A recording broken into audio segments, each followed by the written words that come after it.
সুপ্রিয় দর্শক, শুরু করছি টাইম টেলিভিশনের নিয়মিত আয়োজন বাংলাদেশের সমসাময়িক রাজনীতি নিয়ে অনুষ্ঠান টাইম পলিটিক্স। যারা এই অনুষ্ঠান দেখছেন আমেরিকা, নর্থ আমেরিকা, মধ্যপ্রাচ্য, ইউরোপ সহ পৃথিবীর যে প্রান্তে বসে যিনি এই অনুষ্ঠান দেখছেন সবাইকেই স্বাগত জানাচ্ছি। আমি হাসানুজ্জামান সাকি। আমাদের মাঝে আজকে যথারীতি দুজন অতিথি আছেন। সম্মানিত দুজন অতিথির একজন নিউ জার্সির কাউন্সিলম্যান এবং মুক্তিযোদ্ধা ডক্টর নুরুন নবী, এবং উপস্থিত আছেন মুক্তিযোদ্ধা এবং ফার্মাসিস্ট কামাল সাঈদ মোহন। আপনাদের দুজনকে টাইম পলিটিক্স অনুষ্ঠানে স্বাগত জানাচ্ছি। দর্শক, আপনারা যারা এই অনুষ্ঠান দেখছেন, টেলিভিশনের নিচে স্ক্রলে যে নাম্বারটি যাচ্ছে সেই নাম্বারে টেলিফোন করে আপনারাও এই আলোচনায় যোগ দিতে পারেন, এবং এই দুজন সম্মানিত অতিথিকে যদি আপনারা কোনো প্রশ্ন করতে চান তাহলে সেটিও আপনারা করতে পারেন। আমরা শুরু করছি মহান মুক্তিযুদ্ধের বীর শহীদদের আত্মার স্মৃতির উদ্দেশ্যে এবং শ্রদ্ধা জানিয়ে আজকের অনুষ্ঠান শুরু করছি। আমরা জানি গতকালকে 26শে মার্চ বাংলাদেশের স্বাধীনতা দিবস ছিল। আজকে 27শে মার্চ। আমরা আজকে বাংলাদেশের স্বাধীনতা, মুক্তিযুদ্ধ এসব বিষয় নিয়ে কথা বলবো। আমি আগেই বলেছি যে এই অনুষ্ঠানটি বাংলাদেশের রাজনীতি নিয়ে অনুষ্ঠান।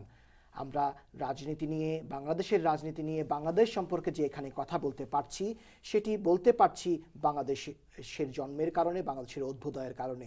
সেটি জন্ম হয়েছিল 1971 সালে দীর্ঘ সংগ্রামের মধ্য দিয়ে। আমরা আজকে দুজন বীর মুক্তিযোদ্ধার কাছ থেকে মুক্তিযুদ্ধের কথা শুনবো, মুক্তিযুদ্ধের পরবর্তী বাংলাদেশ সম্পর্কে কথা শুনবো। আমি প্রথমেই যাচ্ছি নিউ জার্সির কাউন্সিলম্যান এবং মুক্তিযোদ্ধা ডক্টর নুরুন নবীর কাছে। আপনাকে অসংখ্য ধন্যবাদ জানাচ্ছি স্টুডিওতে আসার জন্য। আমি যেটি বলছিলাম যে আমরা বাংলাদেশের এবং যুক্তরাষ্ট্র, নর্থ আমেরিকায় ঘটা করেই আমাদের স্বাধীনতা দিবস উদযাপিত হয়েছে এবং আজকেও বিভিন্ন জায়গায় উদযাপিত হচ্ছে। পুরো মাস জুড়েই, আরও দুদিন আছে, আরও পুরো মাস জুড়েই কিন্তু 2-3 দিনে কিন্তু স্বাধীনতা দিবস উদযাপিত হবে। আমরা দেখেছি যে বাংলাদেশে যখন 26শে মার্চ তার দুদিন আগে নিউ ইয়র্ক স্টেট সিনেট এবং অ্যাসেম্বলিতেও একটি বাংলাদেশ রেজুলেশন পাশ করা হয়েছে। সেখানে বাংলাদেশের স্বাধীনতা নিয়ে কথা হয়েছে। তারা বাংলাদেশের স্বাধীনতাটা উদযাপন করেছে নিউ ইয়র্ক স্টেট এবং সিনেট থেকে। আপনি একটু স্মরণ করবেন আমাদের মহান স্বাধীনতা দিবস। প্রথমেই আমি এই স্বাধীনতা দিবসের শুভেচ্ছা জানাই দর্শক শ্রোতাবৃন্দকে, এবং আমাকে এই অনুষ্ঠানে আমন্ত্রণ করার জন্য ধন্যবাদ জানাচ্ছি। আমরা সবাই জানি যে 26শে মার্চ 1971-এ আমরা যুদ্ধ শুরু করেছিলাম। সেদিন বঙ্গবন্ধু আনুষ্ঠানিকভাবে স্বাধীনতার ঘোষণা দিয়েছিলেন, কিন্তু যুদ্ধটা কিন্তু একদিনে শুরু হয়নি। এর আগে এক দীর্ঘ মুক্তি সংগ্রামের প্রেক্ষাপট রয়েছে। সেই 52-র ভাষা আন্দোলন, 62-র আইয়ুব খানের বিরুদ্ধে শিক্ষা আন্দোলন, আইয়ুব শাহের পতনের আন্দোলন, তারপরে বঙ্গবন্ধুর সেই 6 দফা স্বায়ত্ত শাসনের জন্য, তারপরে আমি তখন ঢাকা বিশ্ববিদ্যালয়ের ছাত্র, আমরা 11 দফা, 6 দফা এবং ছাত্রদের দাবি নিয়ে 11 দফার যে আন্দোলন হয় সেখানে আমরা অংশগ্রহণ করেছি। তারপরে বঙ্গবন্ধুর নেতৃত্বে সেই অসহযোগ আন্দোলন, 70-এর নির্বাচন। তো বিভিন্ন ঘটনার পর্যায়ক্রমে 25শে মার্চ পাকিস্তানিরা যখন বাঙালিদের উপরে আক্রমণ করে সেদিন স্বাধীনতা যুদ্ধ শুরু হয়েছিল, এবং আমরা 9 মাসের যুদ্ধে 16ই ডিসেম্বর স্বাধীনতা অর্জন করেছি। তো আমার সৌভাগ্য হয়েছিল মুক্তি সংগ্রাম এবং মুক্তিযুদ্ধে অংশগ্রহণ করার জন্য। আমি যদি মুক্তি সংগ্রামের কথাই বলি, 11 দফা আন্দোলন যখন আমরা ছাত্রকর্মী ছিলাম, তাদেরই অনেকেই যখন অসহযোগ আন্দোলন শুরু হলো, নির্বাচনে বঙ্গবন্ধুর নেতৃত্বে আওয়ামী লীগ জয়লাভ করলো, কিন্তু ইয়াহিয়া খান, বঙ্গবন্ধুর রেজুলেশন ছিল তা আওয়ামী লীগের পার্লামেন্টারি যে 6 দফার ভিত্তিতে শাসনতন্ত্র রচনা করা হবে, কিন্তু ইয়াহিয়া খান বঙ্গবন্ধুকে বা আওয়ামী লীগকে ক্ষমতা দিবে না এবং শাসনতন্ত্র 6 দফার ভিত্তিতে করতে দিবে না। সেই আলোচনা যখন ভেঙে গেল এবং এই আলোচনার ছত্র ছায়ায় পশ্চিম পাকিস্তান থেকে সৈন্য এনে পাকিস্তানিরা আমাদেরকে আক্রমণ করার জন্য যুদ্ধের প্রস্তুতি নিচ্ছিল, সেই সময়ে আলোচনাটা ভেঙে যায়। এবং সত্যিকারে এই 1 মার্চ থেকে 25শে মার্চ পর্যন্ত বাংলাদেশ বা তৎকালীন পূর্ব পাকিস্তান চলেছে বঙ্গবন্ধুর নির্দেশে। অফিস কখন খুলবে, অফিস কখন বন্ধ হবে। এছাড়াও 23শে মার্চ বাংলাদেশের তখন ইস্ট পাকিস্তানে মাত্র 2 জায়গায় পাকিস্তানের পতাকা উত্তোলিত হয়েছিল, একটা গভর্নর হাউস আর একটা ক্যান্টনমেন্ট। এছাড়া সারা বাংলাদেশে স্বাধীন বাংলাদেশের পতাকা উত্তোলিত হয়েছিল। বঙ্গবন্ধু নিজে তার বাসায় ছাত্ররা যখন তাকে আনুষ্ঠানিকভাবে স্বাধীন বাংলাদেশের পতাকা হাতে তুলে দেন, তিনি সেটা তার বাসায় উত্তোলন করেন। এছাড়া ইয়াহিয়া খানের সাথে যখন আলোচনা করতে যেতেন, তিনি সেই স্বাধীন বাংলাদেশের পতাকা তার গাড়িতে উঠত। তো কাজেই বস্তুত বাস্তবে বাংলাদেশ তখনই স্বাধীন হয়েছিল। এখন অনেক প্রশ্ন করে যে 7ই মার্চে স্বাধীনতা ঘোষণা হয়েছিল কি হয়ে না। আমি একজন ছাত্রকর্মী হিসাবে, ছাত্রলীগের কর্মী হিসাবে, মুক্তি সংগ্রামের কর্মী হিসাবে আমাদের কাছে বাংলাদেশ স্বাধীন হয়েছিল 25শে মার্চের আগেই। বাংলাদেশ স্বাধীন হয়েছিল 25শে মার্চের আগেই। এই জায়গাতেই আপনার কাছে ফিরবো। একজন দর্শক আপনার কথার মাঝখানে ফোন করে ফেলেছেন। আমরা একটু দর্শক কি কথা বলতে চান সেটি শুনে আসি। সম্মানিত দর্শক, আপনার সঙ্গে আমরা কথা বলবো। নিশ্চয়ই আপনি আমাদের এই আলোচনা শুনতে পাচ্ছেন। আপনি আপনার নাম এবং পরিচয় দিয়ে আমাদের সঙ্গে কথা বলুন। আসসালামু আলাইকুম। ওয়ালাইকুম আসসালাম। আপনি কেমন আছেন? জি, আমি ভালো আছি। আপনি কেমন আছেন? কোথা থেকে ফোন করেছেন? আমি ভালো আছি, জ্যামাইকা থেকে আবু সুরাইন বলছি। আমি নুরুন নবী ডক্টর ঋতু খুবই পরিচিত ওনার কাছে, এবং আরেকজন যে মুক্তিযোদ্ধা তাদের কাছে দুটি প্রশ্ন। একটি হলো যে এই মুক্তিযুদ্ধের পরে আজকে থার্ড জেনারেশনে এসে আমরা এখনো মুক্তিযুদ্ধের যে সঠিক ইতিহাসটি পাইনি, আর অপরদিকে আমরা দেখছি যে মুক্তিযুদ্ধের ইতিহাস নির্ধারণ করছে কোর্ট। এটা কেমন, বিষয়টা কেমন আসলে? এই বিষয়ে কি ওনারা কিছু জবাব দিতে পারবেন? পরের কোশ্চেনটি আমরা শুনতে পারিনি। মুক্তিযুদ্ধের ইতিহাস নির্ধারণ করছে কে? কোর্ট থেকে নির্ধারিত হচ্ছে। স্বাধীনতার ঘোষককে কোন বইটি বাতিল হবে, কোন বইটি থাকবে, সেটা কোর্ট বলে দিচ্ছে। জি, ওকে, আপনাকে অসংখ্য ধন্যবাদ। আমরা এই আলোচনায় যাব পরে, কিন্তু আপনি যা বলছিলেন যে স্বাধীনতা যুদ্ধ শুরু হয়ে গিয়েছিল আপনার 25শে মার্চের আগে, মানে বাংলাদেশ প্রকৃত অর্থে স্বাধীন হয়েছিল, বাস্তবে স্বাধীন হয়েছিল 25শে মার্চের আগে, যেটা আমি উল্লেখ করেছিলাম যে পূর্ব বাংলার সমস্ত মানুষ বঙ্গবন্ধুর নির্দেশে চলতো। তাদের ক্যান্টনমেন্টে খাবার বন্ধ করে দেওয়া হয়েছিল। কোর্ট এবং ব্যাংক কখন খুলবে সেটা বঙ্গবন্ধুর নির্দেশে। আর যেটা বলছিলাম যে সেই 23 মার্চে পাকিস্তান দিবসে পতাকা সারা বাংলাদেশে, ক্যান্টনমেন্ট আর গভর্নর হাউসের কোথাও ওঠেনি, সব জায়গায় বাংলাদেশে। তো এরপরে আর কি স্বাধীনতার আর কি থাকতে পারে? তো বাকিটুকু আনুষ্ঠানিকতা, কিন্তু বাস্তবে স্বাধীন দেশ হয়েছিল, বাংলাদেশ স্বাধীন হয়েছিল 3রা মার্চ থেকে 25শে মার্চের এই কয়টা দিন। আপনাকে ধন্যবাদ। আমরা একটু কামাল সাইদ মোহন আপনার কাছে শুনি আমাদের মহান স্বাধীনতা দিবসের কথা, আমাদের মুক্তিযুদ্ধের কথা। স্বাধীনতা দিবসটা কিভাবে বলবো ঠিক আমার ভাষা নেই। সেটা হচ্ছে যে স্বাধীনতা যুদ্ধ যেদিন থেকে আরম্ভ হয়েছে আমি দিনক্ষণটা পরে উল্লেখ করব। সেদিন যেই টোকাই যাকে আমরা বলি, যে আমার এসে ইনফরমেশন দিল যে দাদা পাশের গ্রামে আর্মি চলে আসছে, ওই ছেলেটা যে আমার সহযোদ্ধা, যার রক্তের বিনিময়ে হয়তো আজকে আমি দাঁড়িয়ে আছি, সেই স্বাধীনতার সংগ্রাম থেকে আজ অবধি পর্যন্ত, গতকাল পর্যন্ত এদেশের স্বাধীনতা, গণতন্ত্র, স্বাধিকার আন্দোলনে যাদের ত্যাগ হয়েছে তাদের প্রতি শ্রদ্ধা নিবেদন করে আমি ডক্টর নবীর দুই একটা কথাকে উত্তর দিচ্ছি।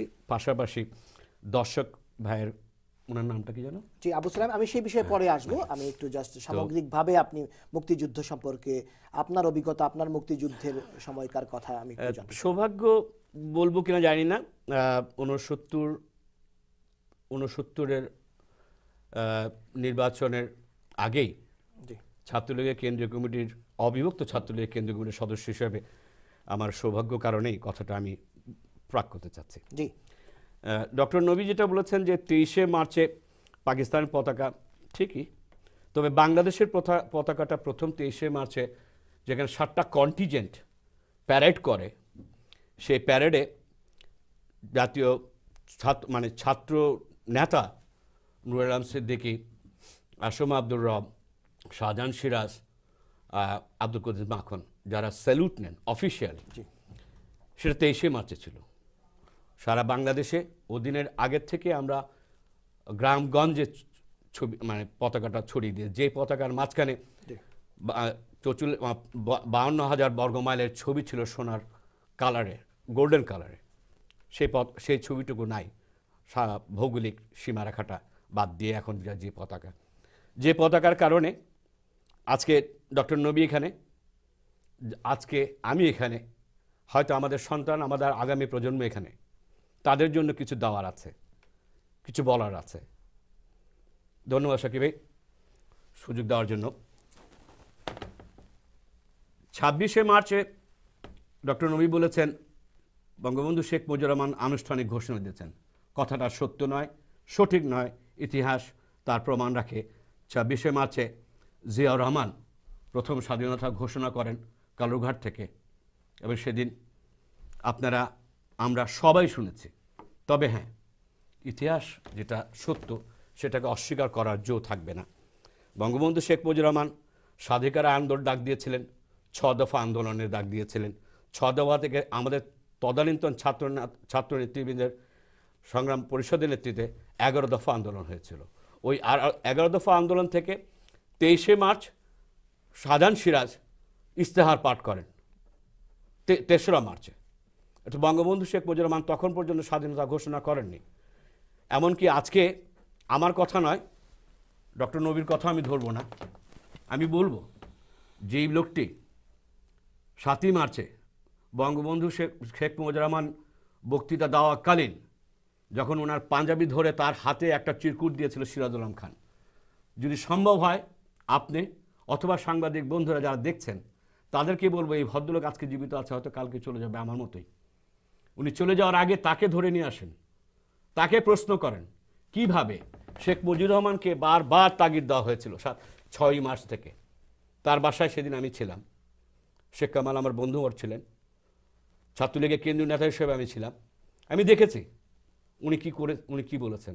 এগুলো যেহেতু এভিডেন্সিয়াল কোনো প্রুফ নাই, বাট আমরা দেখেছি কি ঘটনা ঘটেছিল। এক, দ্বিতীয়ত তাজউদ্দিন সাহেবের মেয়ে যেটা লিখছেন, উনি কতটুকু লিখছেন আমি ওই প্রসঙ্গে আসবো না, তবে তাজউদ্দিন ভাই আমাদের নেতা ছিলেন তখনকার সময়।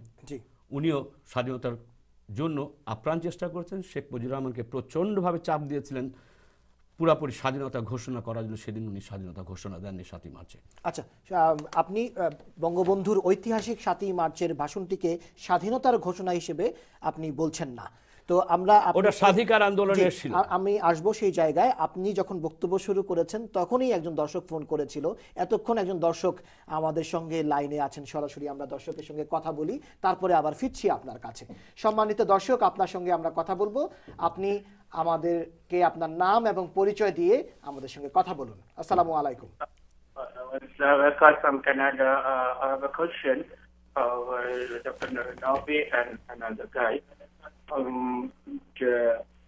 যে দেশে সচিব পর্যায়ে মুক্তিযুদ্ধের সার্টিফিকেট জাল করে চাকরি নেয়, তাদের বিচার হয় না, আর আপনারা এখনো কে ঘোষণা করেছে কে করেনি সে বিতর্কে আছেন। আমাদের দেশে ইতিমধ্যে 150-র উপরে সাধারণ মানুষ মারা গিয়েছে। আপনাকে অসংখ্য ধন্যবাদ। আমি ঠিক শুনতে পারলাম না যে আপনি কোথা থেকে ফোন করেছেন, তবু আপনাকে অসংখ্য ধন্যবাদ। আপনি বলছিলেন 7ই মার্চের ভাষণের কথা। 7ই মার্চের ভাষণে শেষের দিকে এবারের সংগ্রাম, স্বাধীনতার সংগ্রাম, এবারের সংগ্রাম মুক্তিযুদ্ধের সংগ্রাম, এটা ইতিহাস। এটাকে আমি XYZ অস্বীকার করতে পারবো না, যেহেতু এটা অলরেডি ডকুমেন্টেড। জি, বাট উনি এবারের সংগ্রামটা না বলে যদি আমি স্বাধীনতা ঘোষণা করলাম, জি, এই শব্দটুকু তখন মানুষ উত্তোলিত ছিল শোনার জন্য। জি, এবং 23শে মার্চ আমরা যেদিন পল্টনে সংগ্রাম পরিষদের নেতৃত্বে যখন পতাকা উত্তোলন করা হলো এবং প্যারেড দেওয়া হলো, প্যারেড করেন, I was number 6 contingent leader ছিলাম আমি। তো তখন পর্যন্ত এটা একটা ভাসমান ছিল, ক্লিয়ার ছিল না আমাদের কাছে। জি, আমি একটু রেসপন্ড করতে চাই। প্রথমে আমি বলতে চাই, আমি ব্যক্তিগতভাবে মনে করি এই বিতর্ক অবান্তর। সারা বিশ্বে লোকেরা দেখেছে, গতকালকেও ABC television, CNN television, CNC তখন ছিল না, দেখিয়েছিল কিভাবে বঙ্গবন্ধুর নাম ধরে 26শে মার্চ যে দেশ স্বাধীন হয়েছে। পাকিস্তানি মেজর সালেক বলেছে 25শে মার্চ তারা একটা পাকিস্তান বেতারের পাশে একটা ভাষণ শুনতে পায়, শেখ মুজিব স্বাধীনতা ঘোষণা করেছে। স্টেট ডিপার্টমেন্টের সিক্রেট যে ডকুমেন্ট পরে রিলিজ হয়েছে সেখানে শেখ মুজিব পূর্ব বাংলা স্বাধীনতা ঘোষণা করেছে, গৃহযুদ্ধ শুরু হবে, এই ধরনের কমেন্ট আসছে। তো আমি এগুলো মনে করি এই যে এক ভদ্রলোক বললেন যে স্বাধীনতা 43 বছর বয়সে পরে 40-এর পরে এই সমস্ত আলোচনা আমি মনে করি অবান্তর।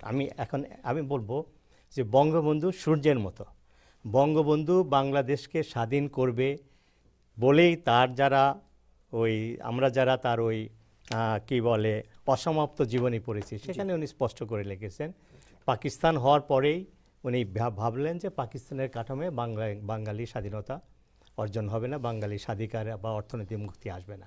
তিনি ছাত্রদেরকে সংগঠিত করলেন, ভাষা আন্দোলনের মার্চ মাসে যে জিনা যখন আসে সেখানে প্রতিবাদ করলেন, ফেব্রুয়ারি মাসে 51-52 তখন তিনি জেলে ছিলেন।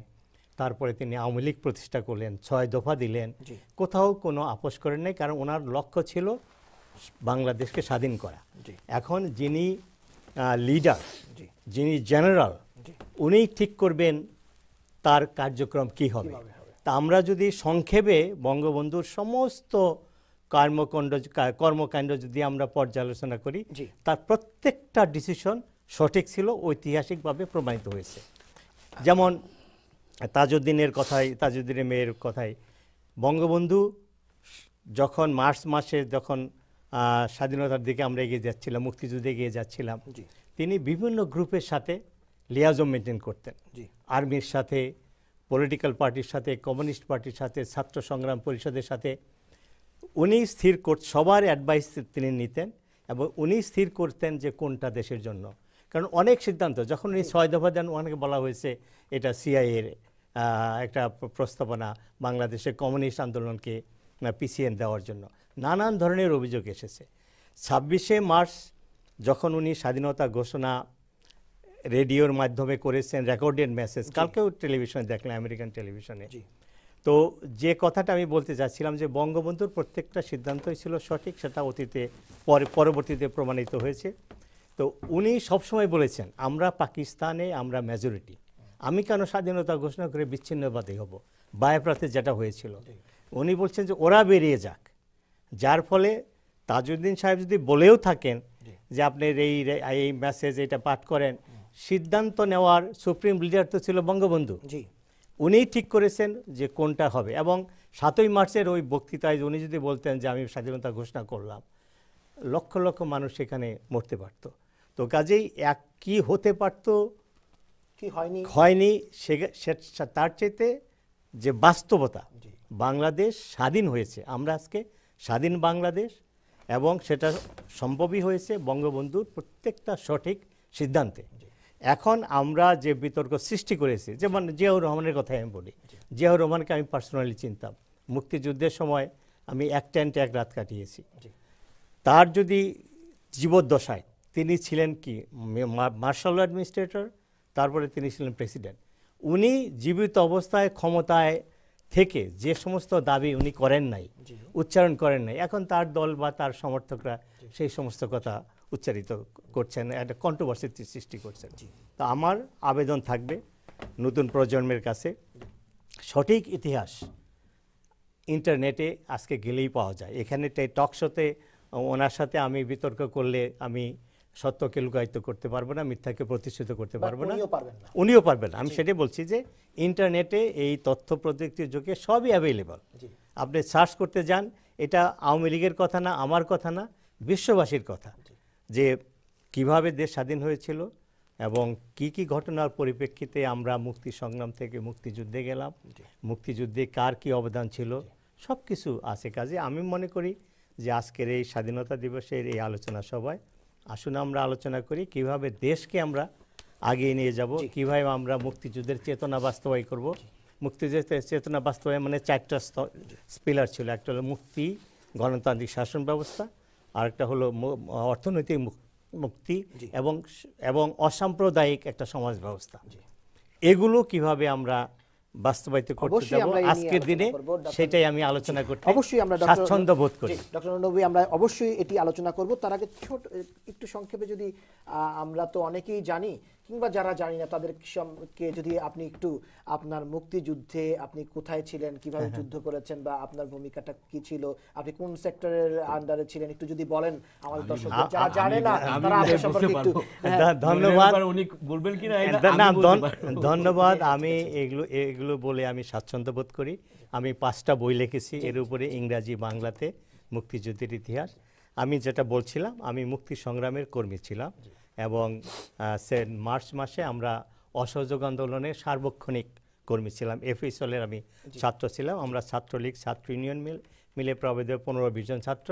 হল বন্ধ হয়ে যাওয়ার পরেও আমরা সেখানে ছিলাম এবং আমরা প্রতিদিন অসহযোগ আন্দোলনের কর্মী হিসেবে আমরা কাজ করতাম। 7ই মার্চের যে বঙ্গবন্ধুর সেই ঐতিহাসিক ভাষণের সময় আমরা ভলান্টিয়ার হিসেবে কাজ করেছি। যাই হোক, 25শে মার্চ আমরা তখন প্রতিদিন সন্ধ্যাবেলায় ইকবাল হলের ছাত্র সংগ্রাম পরিষদের অফিসে গেতাম। আমাদের কি করতে হবে সেদিন রাত্রে, পরের দিন সেই ইনস্ট্রাকশন নিতাম। আপনি তখন ঢাকা বিশ্ববিদ্যালয়ের ছাত্র ছিলেন? ঢাকা বিশ্ববিদ্যালয়ের ছাত্র, অনার্সের। আমাদের একটু বলি এটা, অবশ্যই বলেন। আমরা অনার্সের রিটেন পরীক্ষা আমাদের শেষ, আমাদের প্র্যাকটিক্যাল পরীক্ষা শেষ, মাত্র 2 ঘন্টা বাকি আছে। আপনার সাবজেক্ট ছিল বায়োকেমিস্ট্রি। তখন আমরা দেখি, আমরা কার্জন হলের কর্নারে আমার বায়োকেমিস্ট্রি ডিপার্টমেন্ট, দেখি রাস্তায় হাজার হাজার মানুষ লাঠি মিছিল। আমরা তখন খোঁজ নিয়ে জানতে পারলাম যে ইয়াহিয়া খান পার্লামেন্ট বন্ধ করে দিয়েছে, বঙ্গবন্ধু তার প্রতিবাদে অসহযোগ বা প্রতিবাদ ঘোষণা করেছে, যার ফলে মানুষ রাস্তায় নেমে এসেছে। আমরা মাত্র 2 ঘন্টা পরীক্ষা বাকি ছিল, আমাদের মধ্যে ডিবেট হলো। আমরা কয়েকজন যারা সংগ্রামী ছাত্রকর্মী ছিলাম যে আমরা পরীক্ষা বর্জন করে বাইরে যাই। অনেকে বললো আর 2 ঘন্টা দিলেই তো আমরা অনার্স পরীক্ষা শেষ হয়ে যায়, কেন 2 ঘন্টা কেন? কিন্তু ম্যাক্সিমাম ছাত্রছাত্রীরা বললো আমাদের পরীক্ষার দরকার নেই। এরকম একটা পরিবেশ বঙ্গবন্ধুর নেতৃত্বে সৃষ্টি হয়েছিল।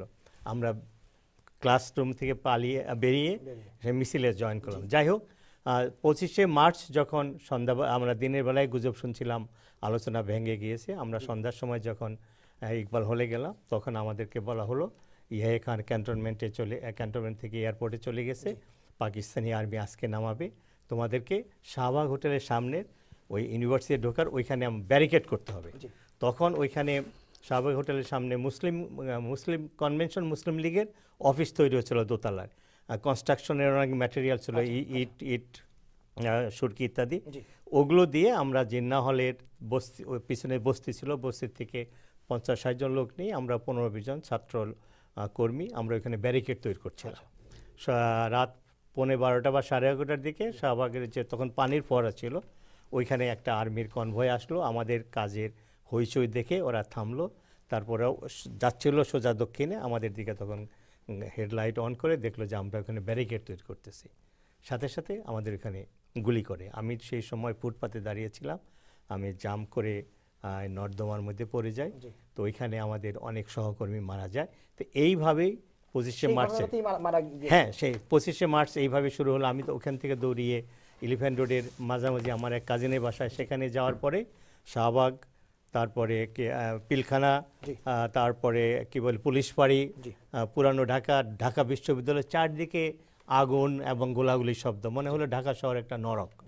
তারপরেই যখন পরের দিন কারফিউ দেওয়া হলো, মিলিটারি এসে বাড়ি বাড়ি খুঁজছিল কোথায় পিআর পুলিশ বাহিনী রয়েছে। যাই হোক, ইয়াহিয়া খান ভাষণ দিলেন যে শেখ মুজিবকে অ্যারেস্ট করা হয়েছে, সে দেশদ্রোহী। এটাও কিন্তু একটা উল্লেখযোগ্য ঘটনা যে ওই দিন কিন্তু ইয়াহিয়া খান অন্য কাউকে দেশদ্রোহী বলে নাই এবং অন্য কাউকে অ্যারেস্ট করে নাই। তো যাই হোক, তারপর যখন কারফিউ ভেঙে গেল, তখন আমি টাঙ্গাইলে ফিরে গিয়ে টাঙ্গাইলে কাদের সিদ্দিকীর নেতৃত্বে, যে গ্রামের বাড়ি, আমরা প্রথম আমরা 4-5 জন ছাত্র নেতা আমরা একটা গ্রুপ করলাম মুক্তিযোদ্ধাদেরকে নিয়ে, পিআর বিডিআর এদেরকে নিয়ে। তারপরে শুনলাম যে কাদের সিদ্দিকী নামে এক লোক, তাকে আমি চিনতাম, ভুয়াপুরে এসেছেন তার বাহিনী নিয়ে, আমরা তার সাথে জয়েন করলাম। আপনি কাদেরিয়া বাহিনীতে ছিলাম। তো আমার কাদেরিয়া বাহিনীতে জয়েন করার পর আমার প্রধান দায়িত্ব ছিল ভারত থেকে অস্ত্র আনা, কারণ আমরা তো হিট অ্যান্ড রান কায়দায় যুদ্ধ করতাম এবং আমরা তো সেই বর্ডার থেকে 120 মাইল ভিতরে ঢাকার থেকে উত্তরে আমরা অবস্থান করছিলাম। যখনই আমরা কোনো জায়গায় দখল করি, পাকিস্তানের পরে সে পুড়ে দেয়, পুড়ে অত্যাচার করে। তো আমাদের তখন দরকার হলো ভারী অস্ত্র, যাতে আমরা লিবারেটেড জায়গাগুলো ধরে রাখতে পারি। সেই জন্য আমি ভারতে আমাকে প্রথম যেতে বলা হলো। আমি 3 বার গিয়েছি, 3 বারই অস্ত্র নিয়ে এসেছি। এটা লম্বা কাহিনী, আমি হয়তো পরে বলবো। আপনাকে অসংখ্য ধন্যবাদ। আপনি কাদেরিয়া বাহিনীতে ছিলেন, সেখানে তাদেরকে অস্ত্র সরবরাহ করেছেন ভারত থেকে, একটা লিয়াজো মেনটেন করেছেন। আমরা শুনছিলাম ডক্টর নুরুন নবীর মুক্তিযুদ্ধের কথা, মুক্তিযুদ্ধে তিনি কিভাবে অংশ নিয়েছেন সেই কথা। আমরা কামাল সাঈদ মোহনের কাছ থেকেও শুনবো তার মুক্তিযুদ্ধের সময়কার, তার সম্মুখ সমরের যুদ্ধের কথা আমরা শুনবো। তার আগে দর্শক এখন একটি ছোট্ট বিরতি নিতেই হবে।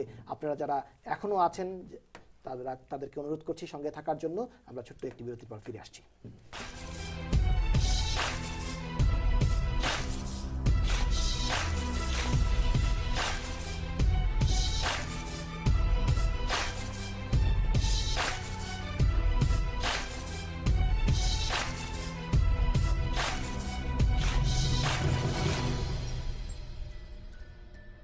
আপনি কি নিউ ইয়র্ক ও এর আশেপাশে বাড়ি ক্রয় অথবা বিক্রয় করতে চান?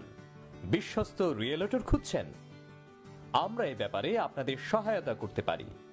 আমাদের দক্ষ টিম যেসব ব্যাপারে আপনাকে সাহায্য করতে পারে: বাড়ি ক্রয় বিক্রয়, বাড়ি ভাড়া, শর্ট সেল, ফর ক্লোজার।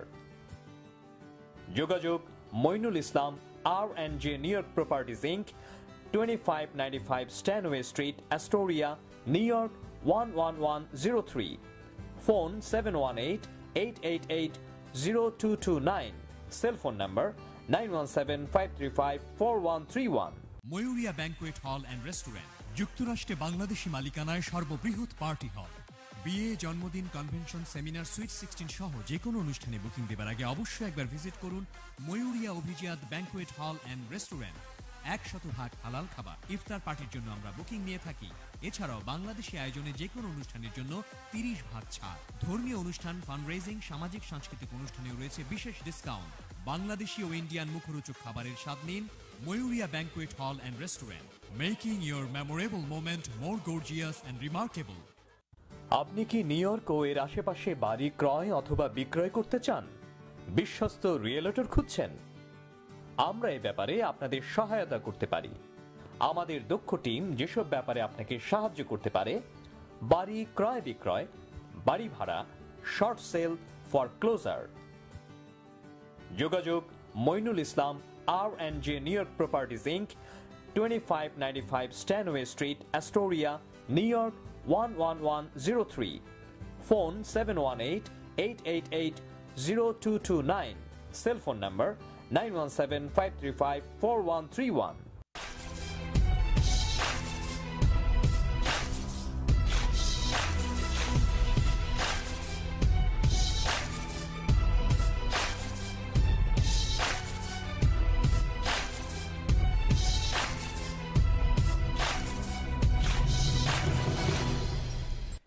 সুপ্রিয় দর্শক, আপনারা দেখছেন টাইম পলিটিক্স অনুষ্ঠান। গতকাল ছিল 26শে মার্চ, মহান স্বাধীনতা দিবস। আমরা স্বাধীনতা দিবসের আলোচনা করছি, মুক্তিযুদ্ধ নিয়ে আলোচনা করছি বাংলাদেশের মুক্তিযুদ্ধ পরবর্তী বাংলাদেশ নিয়ে। সঙ্গে আছেন দুজন সম্মানিত অতিথি, মুক্তিযোদ্ধা এবং নিউ জার্সির কাউন্সিলম্যান ডক্টর নুরুন নবী, এবং সঙ্গে আছেন মুক্তিযোদ্ধা এবং ফার্মাসিস্ট কামাল সাঈদ মোহন। আমরা শুনছিলাম ডক্টর নুরুন নবীর কথা। তিনি কাদেরিয়া বাহিনীতে ছিলেন, তিনি অস্ত্র সরবরাহ করেছেন, তিনি অস্ত্র আনতে ভারতে গিয়েছিলেন। ওনার মুক্তিযুদ্ধের কথা শোনার সৌভাগ্য আমাদের হয়েছে। আপনি যদি একটু বলেন আপনার মুক্তিযুদ্ধে আপনি কোথায় ছিলেন, আপনার সম্মুখ সমরের কথা যদি আমরা খুব একটু সংক্ষেপে শুনি। ব্যাপারটা হচ্ছে যে আমি খুব ব্যক্তিগত জীবনে খুব লো প্রোফাইল, নিজেকে প্রকাশ করতে চাই না, কিন্তু সেই ভাই বললেন যে আজকে অনুষ্ঠানে স্বাধীনতা যুদ্ধ নিয়ে কথাবার্তা হবে। তাই আমি আমার বাসায় বললাম যে অনেক পুরনো কিছু ছবি আছে, দেখো তো বের করতে পারো কিনা। তো বের করলে আমার হাতে দিল, দেখে আমি চিন্তা করলাম যে এগুলি কি নেওয়া ঠিক হবে কিনা। তারপরেও আমি দুটা ছবি আমি দেখাবো। তার আগে একটা ছবি দেখাবার আগেই এটা ছোট্ট একটা ইতিহাস, যেটা দর্শক সুরাইন প্রশ্ন করেছেন যে সঠিক ইতিহাস।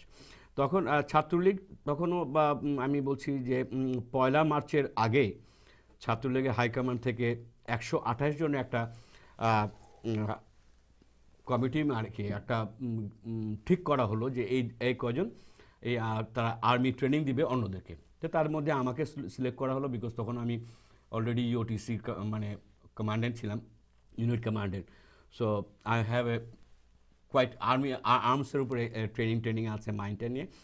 25 তারিখে এর মধ্যে আমরা ইঞ্জিনিয়ারিং ইউনিভার্সিটির মাঠে আমরা ছেলেদেরকে ট্রেনিং দিতাম এবং যেটা নাকি 23শে মার্চে পল্টনের প্ল্যাটুন 7টা প্ল্যাটুন প্যারেড করেছে, এটা ইতিহাস করলে দেখবেন। তো 25শে মার্চে যেটা হয়েছিল, 25শে মার্চে ঠিক সন্ধ্যাবেলা আমি তখন আমাদের সহযোদ্ধাদেরকে মাইন অপারেশন শেখাচ্ছি ইকবাল হলের পানিতে। আমার মনে হয় নইভাবে আপনার খেয়াল আছে কি, তা আমি মাইন অপারেশন শেখাচ্ছি।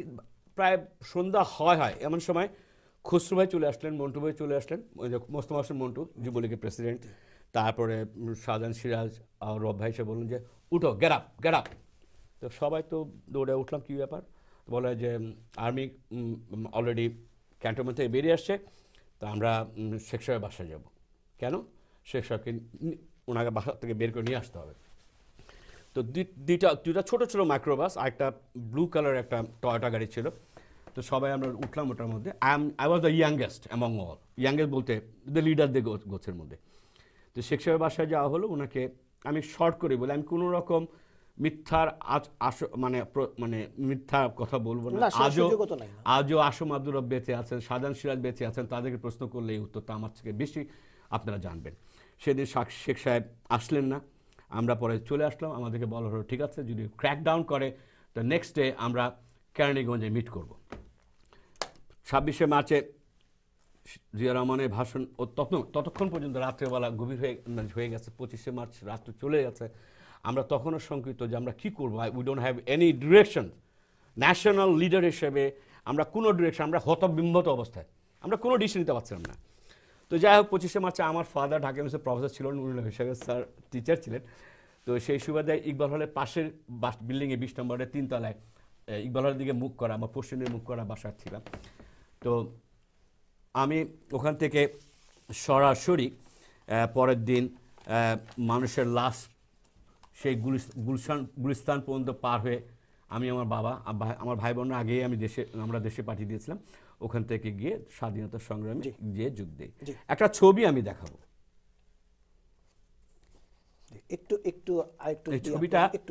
এই ছবিটা তুলেছে আসলে ঢাকা ইউনিভার্সিটির ফটোগ্রাফার, চিফ ফটোগ্রাফার হক সাহেব ছিলেন, তার ছোট ভাই, উনিও আগে সাংবাদিক ছিলেন, যেটা পরবর্তীতে উনি একটা অপারেশনে আমাকে বললেন যে, তখন আমি ঢাকায় আসলাম বাবা মার সাথে দেখা করার জন্য। তো বললেন যে উনি জানেন যে আমি মুক্তিযুদ্ধে অংশগ্রহণ, উনি বলেন যে আমি তোমাদের ক্যাম্প দেখতে চাই, একটা অপারেশন দেখতে চাই। তো আমি চলেন। তো 2 দিন থাকার পরে এটা পায়না অপারেশন। এই পায়না অপারেশনে এটা আমার ক্যাপটা আসলে আর্মি ক্যাপ্টেনকে আমি খেললেন, ওই ক্যাপটা আমার। আর এই পাশে একটা ছেলে আছে, এর নাম একরাম, আজ থেকে 44 বছর আগে। পায়না অপারেশনে হয়ে গেল, হওয়ার পরপরই আমাদের নিয়ম হচ্ছে যে পরের দিন এটা ফলো আপ করা, লাইন আপ করা, কারা কারা আছে কি না আছে। তা আমার কন্টিনজেন্টে ওই কন্টিনজেন্টের ছিল 28 জনের। তা আমি সবাইকে ফলো আপ করলাম। তো বাই দিস টাইম আমার হাতটা খুব বেশ টান। আমি দেখছি আমার তখন সূর্য উঠে যাচ্ছে, ফজর নামাজ হয়ে গেছে, যে আমার কালো রক্ত কেন আমার হাতে। তাই আমার হঠাৎ করে মনে পড়লো, আচ্ছা কারা কারা সবাই কে আছে। তো দেখি একজন নাই, আকরাম নাই, যে নাকি আমার এলএনজি ম্যাগাজিন ক্যারি করতো বক্সটা। তো হঠাৎ করে মনে হলো, তো আমি একটা জায়গায় কোথায় না কাদা আমি করছিলাম, একটা টিলার মধ্যে। তো ওখানে আমি হচ্ছে গিয়ে এই আর্মসটা American LNG, it was supplied by Indian army, India থেকে আমাদেরকে দেওয়া হয়েছিল। তো এটা 300 রাউন্ড যখন গুলি হয়ে যায়, তখন একটা ব্যারেলটা বাস্ট হয়ে যায় বা বাস্ট হওয়ার পর্যায়ে চলে আসে। সো আই ওয়াজ লুকিং যে পানি টানি কোথাও পাওয়া যাবে না। তা আমি হাত খুঁজছিলাম, তো খুঁজে কাদার মতো পেলাম। তো ওইটা দিয়ে আমি ব্যারেলটাকে ঠান্ডা করার চেষ্টা করছি। হ্যাঁ, ওই দিন সকালে আমি পরে রিয়েলাইজ করলাম, এই ছবির আমার সহযোদ্ধা আকরাম, তার মাথার মগজ, আমার গায়ের রক্ত কাদা মাখা ছিল। ওই রক্ত দিয়েই ব্যারেট ঠান্ডা করে শত্রু হনন করেছে।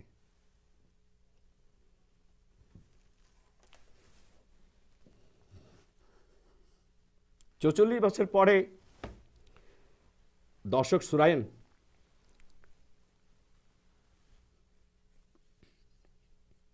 আমাদের পক্ষে খুব কষ্ট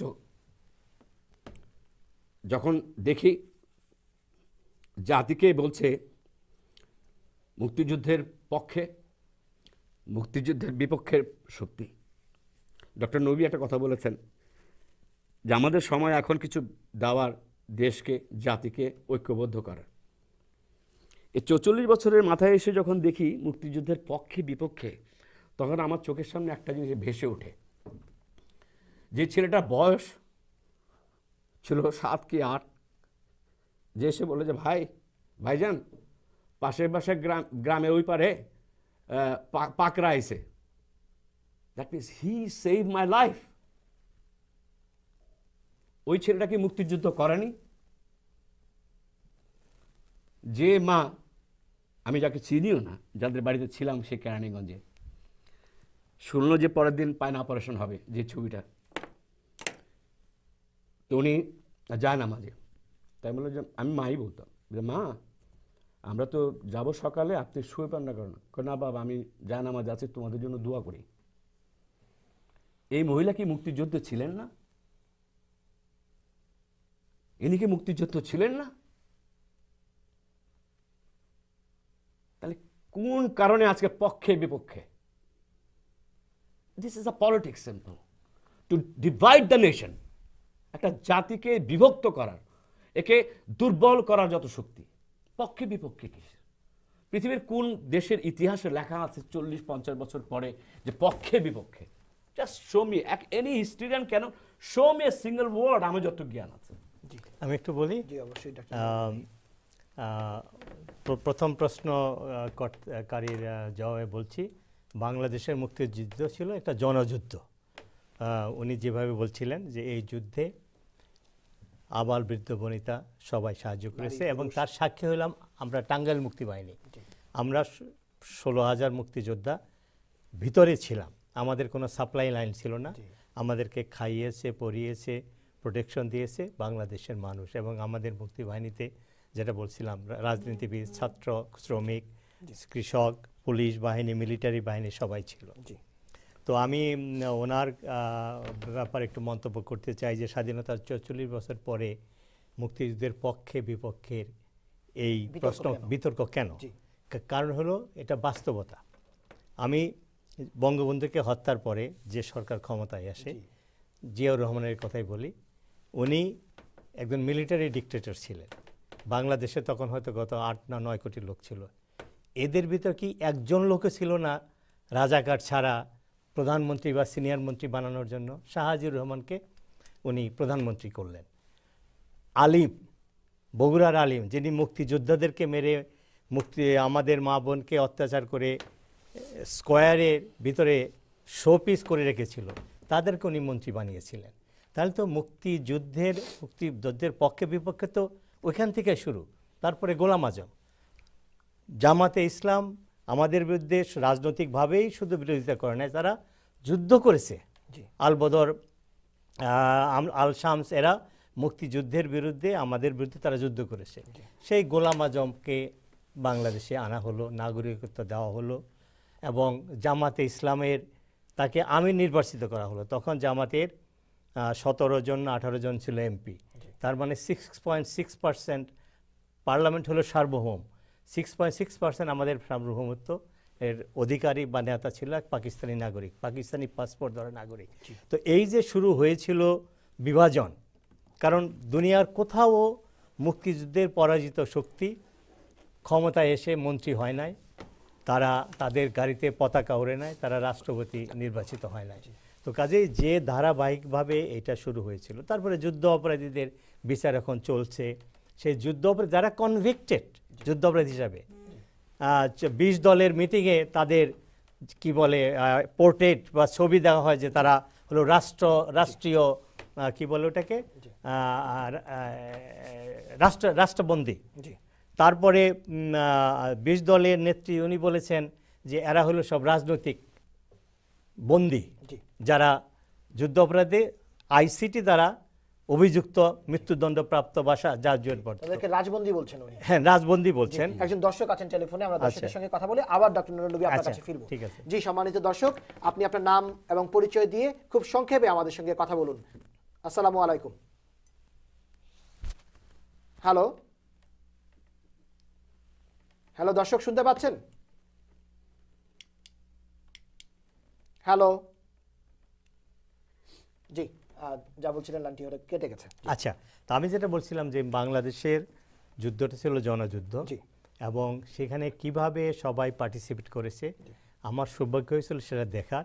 এবং আমি একজন ক্ষুদ্র একজন রাজনৈতিক কর্মী হিসাবে, একজন 22-23 বছরের যুবক হিসাবে আমি বাংলাদেশের মুক্তিযুদ্ধের ভিক্টোরি যে স্ট্র্যাটেজি সেটার সাথে সম্পৃক্ত হওয়ার আমার সৌভাগ্য হয়েছিল। সেটা কিভাবে আমি একটু শেয়ার করতে চাই, কারণ আমাদের নতুন প্রজন্ম মুক্তিযুদ্ধের সঠিক ইতিহাস জানা দরকার। অবশ্যই জানা দরকার। আরো একজন দর্শক লাইনে ঢুকেছেন, আমরা একটু কথা বলি দর্শকের সঙ্গে। সম্মানিত দর্শক, আসসালামু আলাইকুম। আপনি আপনার নাম এবং পরিচয় দিয়ে আমাদের সঙ্গে কথা বলুন খুব সংক্ষেপে। হ্যালো, জি, আসসালামু আলাইকুম। ওয়ালাইকুম আসসালাম। আপনার নাম এবং পরিচয় দেবেন দয়া করে, আমরা শুনছি আপনার কথা। হ্যাঁ, আমি দালাওয়ার থেকে মোহাম্মদ ইসলাম বলছিলাম। কোথা থেকে বলছেন? দালাওয়ার থেকে, আউট অফ স্টেট। দালাওয়ার থেকে বলছেন? জি জি জি, জনাব ইসলাম, আপনি বলুন, আমরা শুনছি আপনাকে। হ্যাঁ, এই যে আপনাদের যে উপস্থাপক এই ভদ্রলোক আছে, ওনার ডান পাশে যে ভাই আছে বসা, জি, ওনার একটা কথা আমার মানে ওনার প্রশ্নটার উত্তর দিতেছি আর কি আমি এক মিনিট। উনি বলছিল যে আমাদের দেশে এখনো দ্বন্দ্ব কিসের, জি, কিসের এত পক্ষ এবং বিপক্ষ। জি, ওনার কথাটাতে আমি অত্যন্ত খুশি হয়েছি ওনার প্রশ্নটা শুনে, যে কিসের এত দ্বন্দ্ব আজকে 50 বছর পরে, 45 বছর পরে। কিন্তু কথা হলো যে পক্ষ না থাকলে তো বিপক্ষ হয় না, আর বিপক্ষ না থাকলে সেখানে তর্ক হয় না, ঝগড়া হয় না, মারপিট হয় না। কিন্তু সেটা তো তখনই গেছে কি, কিন্তু আজকে ওই ভাইয়ের উত্তরটা আমি দিচ্ছি। আজকের রাজনীতিটা হলো, আজকে আমাদের বাংলাদেশের যে বর্তমান অবস্থা, এটা হলো যে আওয়ামী লীগ করবে সেই মুক্তিযোদ্ধা, আর কেউ মুক্তিযোদ্ধা হইতে পারে না। আপনাকে অসংখ্য ধন্যবাদ, দালাওয়ার থেকে ফোন করেছেন, আমরা বুঝে ফেলেছি যে উনি কি বলতে চাচ্ছেন। জি, আপনিও একই কথাগুলো বলছিলেন। আমি যেটা বলছিলাম যে মুক্তিযুদ্ধের মাধ্যমে আমরা স্বাধীন করেছি, সত্যিকারের যুদ্ধ হয়েছিল, সেখানে সবাই বিভিন্নভাবে সাহায্য করেছে। তো আমি একটি ঘটনা আমি আপনাদের সাথে শেয়ার করতে চাই। সেটা হলো, আমি যখন তৃতীয়বার নভেম্বরের প্রথম 7 তারিখে আমি ইন্ডিয়া যাই অস্ত্র আনার জন্য, তখন লেফটেন্যান্ট জেনারেল অরোরার সাথে আমার দেখা হয়, এবং আমি অস্ত্র আনার যে লিস্ট দেই, এবং তিনি যথারীতি বলেছেন তোমরা যত অস্ত্র পারো নিতে পারো। তো উনি যাই হোক কথার প্রসঙ্গে বললেন যে টাঙ্গাইলে আমরা নভেম্বরের শেষে অথবা ডিসেম্বরের প্রথমে 1 ব্যাটালিয়ন 36 সেনা নামাবো, এবং এটা একটা টপ সিক্রেট, তুমি এবং তোমার কমান্ডার কাদের সিদ্দিকী ছাড়া কেউ এটা জানতে পারবে। তো তোমায় এখনই বাংলাদেশে গিয়ে টাঙ্গাইলে গিয়ে জায়গা সিলেক্ট করবা, আমরা ভারতীয় বাহিনীর অফিসার পাঠাবো, তাদেরকে প্রোটেকশন দিতে হবে, এবং জায়গা সিলেক্ট করার পরে যেখানে সৈন্য নামবে তাদেরকে প্রোটেকশন দিতে হবে, পাকিস্তানে যেন অ্যাটাক না করতে পারে। তো সেই মোতাবেক ডিসেম্বরের প্রথমে ক্যাপ্টেন পিটার বা ক্যাপ্টেন ঘোষ ভারতের সেই বর্ডার ক্রস করে 120 মাইল ভিতরে চলে আসে, এবং উনি প্রথম, আমার ধারণা যে প্রথম ভারতীয় বাহিনী যে এত ভিতরে ঢোকে। তো আমরা তখন ওয়্যারলেসের মাধ্যমে জায়গা সিলেক্ট করি। 11ই ডিসেম্বর, আমি লং স্টোরি শর্ট করছি, 11ই ডিসেম্বর 1 ব্যাটালিয়ন সৈন্য নামে টাঙ্গাইলের পুংলি ব্রিজে, এবং সেখানে যুদ্ধ হয়। পাকিস্তানি সৈন্য যারা পালিয়ে যাচ্ছিল ময়মনসিংহ জামালপুর থেকে ঢাকার দিকে, তো প্রায় 300-350 পাকিস্তানি সেখানে নিহত হয়, অনেক আহত হয়। কিন্তু লেফটেন্যান্ট জেনারেল জ্যাকব কলকাতায় প্রেস কনফারেন্স করে বললেন যে ঢাকা এখন একটা সিজড সিটি, ঢাকার চারপাশে আমরা 1 ডিভিশন সৈন্য নামিয়ে দিয়েছি। এটা ছিল একটা ব্লাফ, কারণ পাকিস্তানিদেরকে ধারণা দেওয়া হয়েছিল যে ঢাকা দখল হবে টাঙ্গাইলে কুমিল্লা বর্ডার হয়ে, কারণ বর্ডার থেকে দূরত্ব কম, এবং ভারতীয় বাহিনী মিত্র বাহিনীর এবং মুক্তিযোদ্ধারা সবাই ওইদিকে ফর্টিফাইড ছিল, ট্যাঙ্ক, কামান, গোলন্দাজ সমস্ত কিছু নিয়েছিল। তো পাকিস্তানের ভেবেছিল তারা ওইদিকে সমস্ত কিছু ডিপ্লয় করেছিল। আর এইদিকে 11 সেক্টরের নর্থে ব্রিগেডিয়ার কাদের খান নামে এক বুড়ো ব্রিগেডিয়ার, তার আন্ডারে জামালপুর এবং ময়মনসিংহ কিছু ছিল। মুক্তিবাহিনী ভারতীয় বাহিনীর সাথে যুদ্ধে পরাজিতরা যখন পালাচ্ছিল তখন ওই 1 ব্যাটালিয়ন সৈন্য নামানো হলো। তো পাকিস্তানিদেরকে ধারণা দেওয়া হয়েছিল যে তারা নর্থের দিকে কোনো আক্রমণ হবে না, কারণ ওইখানে ভারতীয় বাহিনীর মাত্র 2টা ব্রিগেড ছিল, 95 মাউন্টেন ব্রিগেডিয়ার ক্লিয়ার আর ব্রিগেডিয়ার সান সিং, আর ছিল মুক্তিবাহিনীর কর্নেল তাহের। কর্নেল তাহেরও শেষের দিকে উনি আহত হলেন। তো যার ফলে, এবং তার আন্ডারে ছিল কিছু মুক্তিবাহিনী, ওদের ধারণা ছিল যে নর্থ থেকে কোনো কিছু হবে না। কিন্তু টাঙ্গাইল মুক্তিবাহিনীর সহযোগিতায় 1 ব্যাটালিয়ন সৈন্য নামানোর পরে বর্ডার থেকে টাঙ্গাইলের দক্ষিণ পর্যন্ত রাস্তা ক্লিয়ার ছিল। ওই টাঙ্গাইল যেদিন মুক্তি হলো 11 তারিখে, সেই দিনই ব্রিগেডিয়ার সান সিং ব্রিগেডিয়ারের 2 ব্রিগেড এসে সারা রাত্রি ড্রাইভ করে তারা সেই সাভার আর ওই মানিকগঞ্জের নবীনগরের দিকে পৌঁছে গেল। তারপরে ইতিহাস তো আমরা সবাই জানি। তো কাজেই বিনা রক্তপাতে ঢাকা দখল করার যে মিত্রবাহিনীর যে স্ট্র্যাটেজি, সেই স্ট্র্যাটেজির সাথে আমার সৌভাগ্য হয়েছিল যোগদান করার, এবং টাঙ্গাইল মুক্তিবাহিনী সেখানে সাহায্য করেছিল। এটা ঐতিহাসিক সত্য। এই ঘটনাটি কিন্তু মিলিটারি অ্যানালিস্ট তারা কিন্তু খুব একটা গুরুত্ব দেয় নাই, কিন্তু সত্যিকারে ঐতিহাসিকভাবে এটা অত্যন্ত, টাঙ্গাইলের 1 ব্যাটালিয়ন ইন্ডিয়ান প্যারা ট্রুপ ড্রপিং ছিল সিগনিফিক্যান্ট ইভেন্ট।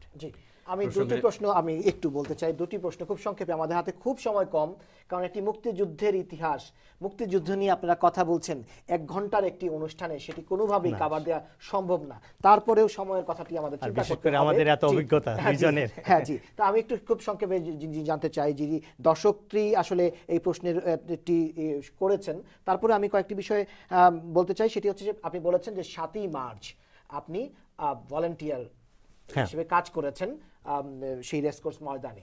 তো এইটি 7ই মার্চের ভাষণে বঙ্গবন্ধু শেখ মুজিবুর রহমান কি স্লোগান দিয়ে শেষ করেছেন, এটি নিয়ে একটি বিতর্ক আছে আমাদের।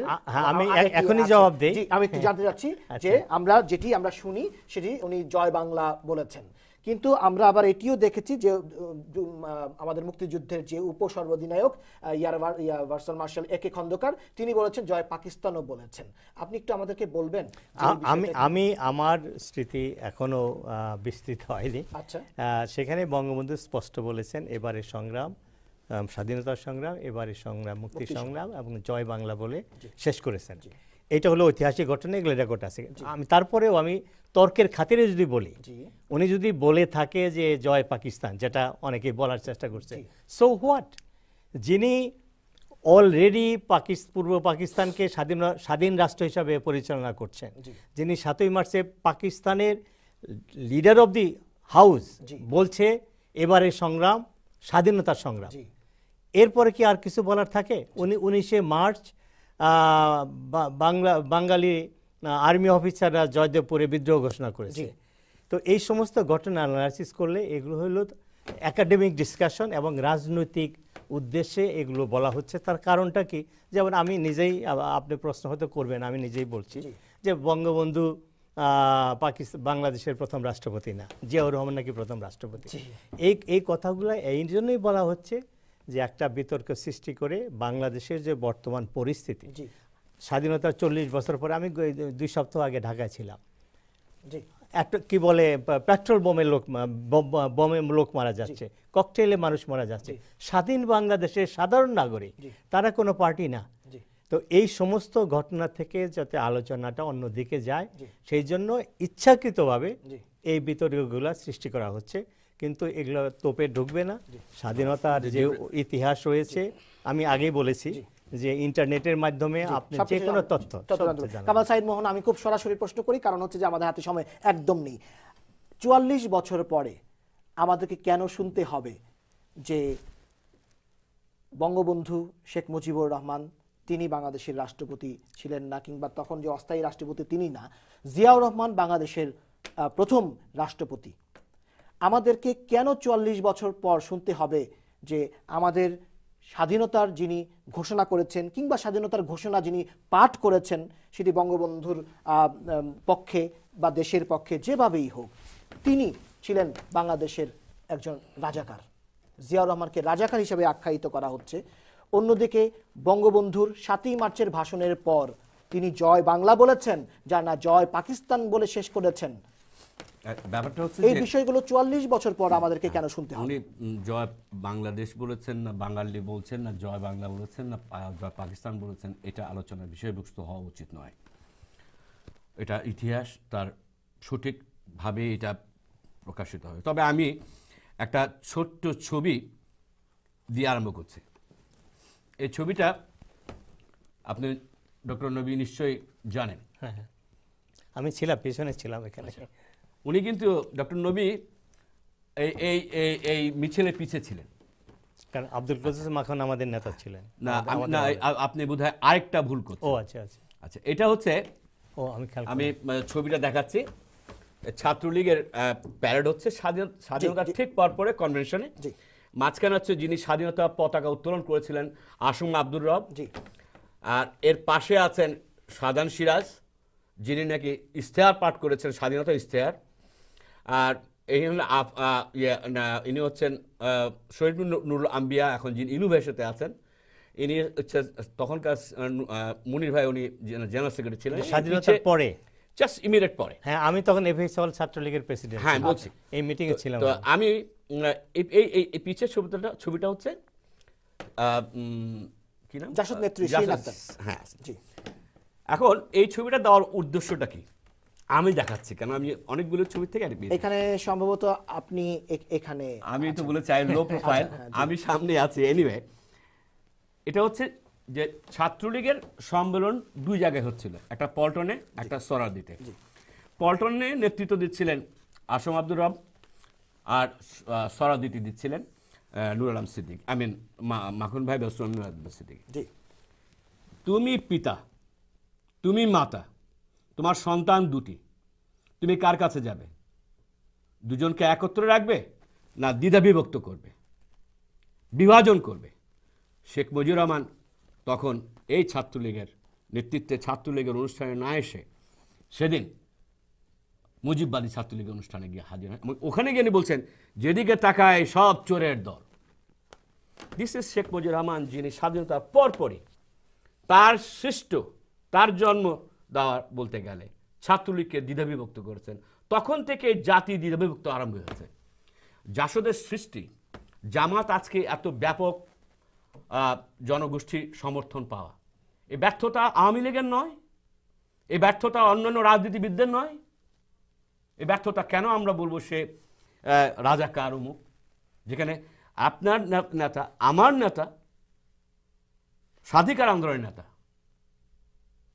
শেখ মুজিবুর রহমান, আমার কি একটা কথা বলার সময় আছে যে এখন সবাইকে মাফ করে দেওয়া হলো, এরপরে আবার নতুন করে ঠিক আছে করেন। এখন প্রশ্ন হচ্ছে, যেটা ডক্টর নবী বলেছেন, I oppose and vehemently oppose Zia Rahman সঙ্গে। জিয়া অবশ্যই আপনার দৃষ্টিতে ডিক্টেটর ছিলেন, অবশ্যই উনি আর্মি জেনারেল ছিলেন। সাধারণ মানুষের দৃষ্টিতে উনি আর্মি জেনারেল থেকে একজন প্রেসিডেন্ট, আর্মি ক্যান্টনমেন্ট থেকে গণতন্ত্র, বাকশালী গণতন্ত্র উৎখাত করে ভেঙে দিয়ে জনগণ করে মাল্টি পার্টি এবং সমস্ত সংবাদপত্রের স্বাধীনতা দিয়েছেন, যেটা শেখ মুজিবুর রহমানের নেতৃত্বে বাকশাল সমস্ত পেপার মিডিয়া বন্ধ করে দিয়েছিল, সমস্ত রাজনৈতিক কর্মকাণ্ড দিয়েছিল। এখন যে মানুষটা বন্ধ করে দিল আর যে মানুষটা গণতন্ত্র মানুষকে সামনে দিয়ে দিল, তাকে ডিক্টেটর বলবেন না গণতন্ত্রের মানুষ মত? জি, আপনাকে ধন্যবাদ। অবশ্যই আপনি বলবেন ডক্টর নুরুল নবী। আসলে এগুলো বিস্তারিত আলোচনা হওয়া দরকার। ছাত্রলীগের দুইটা গ্রুপ কেন হয়েছিল সেগুলো পর্যালোচনা করলে তার পিছনে যেতে হবে। বাংলাদেশ মুক্তিযুদ্ধ করে স্বাধীন হয়েছে, বাংলাদেশের যারা বিরোধিতা করেছে তারা শক্তিশালী ছিল, তারা বিভিন্ন ষড়যন্ত্রের মাধ্যমে প্রথম থেকে স্বাধীনতার পর থেকেই দেশটা যাতে না টিকতে পারে, অর্থনৈতিক অবস্থা যাতে ধ্বংস হয়ে যায়, এবং এই যে ছাত্রলীগের বিভাজন, এর পিছনে মুক্তিযুদ্ধ বিরোধী শক্তি রয়েছে। এবং প্রতিটা দেশের যেখানে বিপ্লবের মাধ্যমে স্বাধীন হয়েছে সেখানেই রিঅ্যাকশনারি তারা সহজেই পরাজিত হয়নি, তাদের রেমনেন্ট যেটা তারা থেকে গেছে এবং তারা সেই কাজ করে যাচ্ছে। জিয়াউর রহমানকে আমি যেটা বলেছি যে এই যে বিভাজন মুক্তিযুদ্ধের পক্ষে বিপক্ষে, উনি সেটা শুরু করেছিলেন শাহজিউর রহমান এবং আলিমকে মন্ত্রী করে, এবং জামা কি বলে গোলাম আজমকে দেশে ফিরিয়ে আনার জন্য। এটা ঐতিহাসিক সত্য। আচ্ছা, দেলোয়ার থেকে একজন দর্শক ফোন করেছিলেন, মিস্টার ইসলাম। তিনি বলেছেন যে আওয়ামী লীগ যারা করবে না বা আওয়ামী লীগের রাজনৈতিক আদর্শে যারা বিশ্বাস করবে না, কিংবা বর্তমানে যে আওয়ামী লীগ সরকার বাংলাদেশে আছে তাদের কর্মকাণ্ড যারা সমর্থন করবে না, তারা সবাই রাজাকার। যে কথাটি কিছুদিন আগে নিউ ইয়র্কে এসে আমাদের প্রথম প্রধানমন্ত্রী তাজউদ্দিন কন্যা শিরিন আহমেদ তিনি কিন্তু একই কথা তিনি বলেছেন। শারমিন আহমেদ তিনি বলেছেন যে আজকে সরকারের বিপক্ষে গেলেই, আওয়ামী লীগের বিপক্ষে কোনো কথা বললেই তাকে রাজাকার বলে দেয়া হচ্ছে, যেটি খুবই বিপজ্জনক বাংলাদেশের জন্য। একটু সংক্ষেপে আপনার মন্তব্য জানতে চাই। না, আসলে এই কথাগুলো এগুলো তো রেটরিক এবং এর এত সিম্পল কোনো এক্সপ্লেনেশন নাই। কিন্তু ঐতিহাসিক ঘটনা যেটা সত্য বাস্তবতা, যে আমি মুক্তিযুদ্ধে গিয়েছিলাম, আমি যদি এখন মুক্তিযুদ্ধের আদর্শে বিশ্বাস না করি, আমি যদি জামাতের সাথে রাজনীতি করি, জামাতকে সমর্থন করি, একটা যুদ্ধ অপরাধের বিচারে আমি যদি বিরোধিতা করি, তাকে তো রাজাকার বলাই যাবে। সে তো মুক্তিযুদ্ধ ছিল, এখন আর সে মুক্তিযোদ্ধা না, তাই না? তো আমি প্রফেসর ছিলাম, যার অধীনে মুক্তিযুদ্ধ করেছেন কাদেরিয়া বাহিনীর প্রধান কাদের সিদ্দিকী, তার সম্পর্কেও এরকম কথা বলা হয় যে তিনি এখন না। এগুলো তো বললাম তো যে রাজনীতিতে এগুলো রেটরিক, এই পক্ষে বিপক্ষে সবাই এগুলো বলে, কিন্তু ঐতিহাসিক ঘটনা যেগুলো, এবং যেমন কাদের সিদ্দিকীর অবদান কেউ অস্বীকার করতে পারবে না। তো ঠিক তেমনি জিয়াউর রহমান সেক্টর কমান্ডার ছিলেন, জেট ফোর্সে, এটা অস্বীকার করা যাবে না। স্বাধীনতা ঘোষণা করেছিলেন, কিন্তু স্বাধীনতা এটা আপনি যে বললেন 26 তারিখ, এই দিনটা ঠিক না, এটা হলো 27 তারিখ। 27 তারিখে এখন আমাদের আসলে ওই বিতর্কে সরাসরি সময় নাই। আচ্ছা, আমরা কেন 44 বছর পরে শুনবো যে জিয়াউর রহমান বাংলাদেশের প্রথম রাষ্ট্রপতি? আমি এই প্রসঙ্গে ব্যাপারটা হচ্ছে খুব সংক্ষেপে শর্ট বলে হয় কি, আমরা আজকে আমাদের যে বয়স, ডক্টর নবীর যে বয়স, আমরা যখন রাজনীতি করেছি তখন পোস্টার লেখে লেখে করেছে। আজকে যারা রাজনীতি করে তার উত্তরটা হচ্ছে যে ইন্টারনেট, উনি বারবার বলছেন। তো ইন্টারনেটের মাধ্যমে একটা লোক, একটা মানে অল্প বয়সের ছেলে, আমার মনে হয় বড় ছেলের বয়সই হবে, সে একটা পোস্টিং করেছে। আমি সেই পোস্টিংটা পড়ে শোনালেই বোধহয় আপনি বুঝতে পারবেন। আমাদের হাতে সময়, আমি শেষ করে দিচ্ছি। ভারত কখনোই আমাদের বন্ধু ছিল না, ভারত কোনোদিন আমাদের বন্ধু ছিল না, কোনোদিন বন্ধু হবেও না। 1905 সালে তারা বঙ্গভবন রদ করার জন্য ষড়যন্ত্র করেছিল, কারণ তারা আমাদের বন্ধু ছিল না। শেষ পর্যন্ত তারা 1911 সালে আবার দুই বাংলা একত্র করে ছাড়লো। শেষ করে দিচ্ছি, আমি 1 মিনিটে শেষ করবো। তখন ঢাকা বিশ্ববিদ্যালয়ের প্রতিষ্ঠা বিরোধীরা করেছিল এই বলে যে চাষাবাদের পৃথক বিশ্ববিদ্যালয় কি দরকার। 1974-এর পূর্বে মহাজন জমিদারদের অত্যাচারে যারা আমাদের বাপ দ্বারা দেখেছে, 71-এ আমাদের শুদ্ধ করেছিল বিভিন্ন কারণে দিস অ্যান্ড দ্যাট। তো মূল কথাটা হচ্ছে যে জিনিসটা ডক্টর নবী বা আমি বলতে চাই, এটা বিভিন্নভাবে বিশ্লেষণ করে এরকম ইন্টারনেটে বহু লক্ষ লক্ষ পোস্টিং আপনি পাবেন। না, এটা তো মতামত, আমি বলতেছি ডকুমেন্ট। না, আমি বলছি ডকুমেন্ট। এটা তো আপনি যে ডকুমেন্ট, আপনি কি can you prove a one single document যে বঙ্গবন্ধু নেমেই 25 মানে স্বাধীনতার পর নেমেই বললো যে 30 লক্ষ মা বোন ইজ্জত? আচ্ছা, মানে 72-এর কথা বলছেন আপনি, 10ই জানুয়ারি স্বদেশ প্রত্যাবর্তন উনি বললেন বলে কি কোরআন শরীফ হয়ে গেল? নাউজুবিল্লাহ মিন যালিক। উনি বললেন হোয়াট বেসিস? এই যে অ্যাকাউন্টটা, আপনি আমার কথাটা আমি, এই যে আমরা রাজনীতিবিদরা মানুষকে প্রভাবিত করার জন্য একটা রেফারেন্স দিয়ে আনতে চাই, that is not the history. History হচ্ছে এখানে মূল বিষয়টা হলো একজন মানুষকেও যদি হত্যা করে থাকে, অবশ্যই যেটা যেমন গুরুত্বপূর্ণ 30 লক্ষ বা 3 লক্ষ একই কাজে এইটা নিয়ে ডিসকাস কথা প্রসঙ্গে আমি এই বিতর্কে না গিয়ে আমি আমাদের হাতে মাত্র আমি যেটা বারবার করে বলতে যাচ্ছিলাম বিগত সময়তে, যে দেশটাকে বিভাজনের নয়, পক্ষে বিপক্ষ নয়, একত্র করা কিছু করেন। হ্যাঁ জি, এইটা যদি আপনি বলেন যে কিভাবে একত্র হবে এই দেশ, 44 বছরে একটা দেশ, সিম্পলি শেখ হাসিনাই বলতে পারে যে সব দেশের মানুষ মুক্তিযুদ্ধের পক্ষে, আসো দেশ গড়ি, গণতন্ত্র দেই। স্বাধীনতা নবী, আপনার কথা দিয়ে আমরা শেষ করব। সেটা হলো বাংলাদেশের যে আদর্শ উদ্দেশ্য নিয়ে বাংলাদেশ প্রতিষ্ঠিত হয়েছিল, সেইটার বিরোধিতা যতদিন থাকবে ততদিন তো ঐক্য হবে না। আমি শেখ হাসিনা বা যে যদি ডাক দেয়, তারপরে যদি জামাত এবং মুক্তিযুদ্ধে যারা বিরোধিতা করে তারা যদি সেই আমাদের মূল স্তম্ভগুলোই স্বীকার না করে, যেমন অসাম্প্রদায়িক সমাজ ব্যবস্থা, এইটা ছিল মুক্তিযুদ্ধের মূল অন্যতম মূল স্তম্ভ, অন্যতম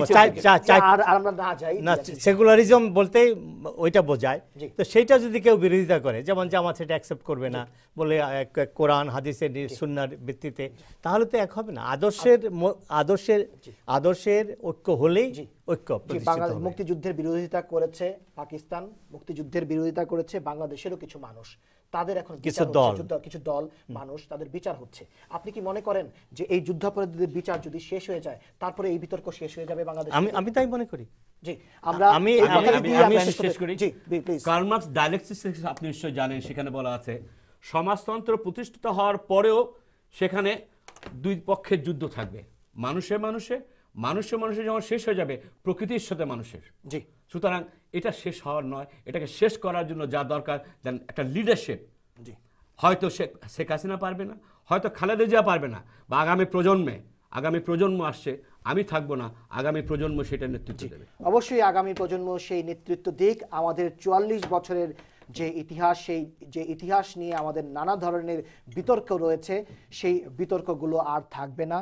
কেউ একজন আসবে সেই বিতর্কের ঊর্ধ্বে এসে জাতিকে পথ দেখাবে, এবং সেই পথ অবশ্যই মুক্তিযুদ্ধের চেতনায় হবে, বাংলাদেশকে বিশ্বাস করে হবে, এবং বাংলাদেশকে এগিয়ে নিয়ে যাওয়ার সেই সূচনা হবে। এই প্রত্যাশা রেখে আজকের অনুষ্ঠান এখানেই শেষ করছি। আপনারা সবাই ভালো থাকুন, সুস্থ থাকুন।